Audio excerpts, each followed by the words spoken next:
Old Professor Flash's first law of economics is that the time to beware of a pretty woman is not when you're flush of cash.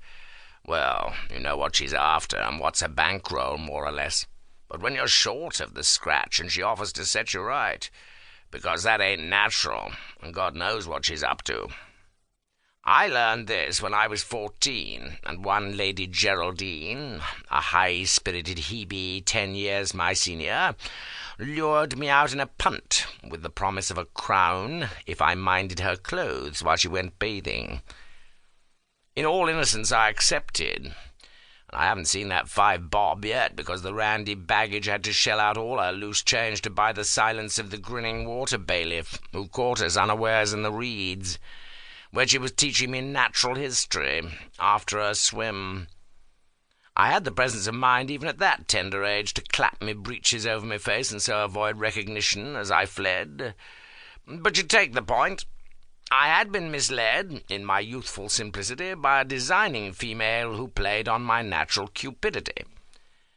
Ever since, when they've dangled rich rewards before me, I've taken fright. If the case of Mrs. Phoebe Carpenter was an exception, well, she was a clergyman's wife, and you don't expect double-dealing from a wide-eyed simperer who sings Come to Jesus in the choir. I don't know why I bothered with her.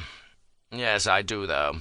Shaped like an Indian nautch dancer under her muslin, blue-eyed, golden-haired, and with that pouting lower lip that's as good as a beckoning finger to chaps like me. She reminded me rather of my darling wife, whom I hadn't seen in more than 3 years, and was getting uncommon hungry for. So, reading the invitation in Mrs. Carpenter's demure smile, and having 10 days to loaf in Hong Kong before my ship sailed for home, I decided to have a cast at her. It was a dead and alive hole in 60, I can tell you, and how else should a weary soldier pass his time?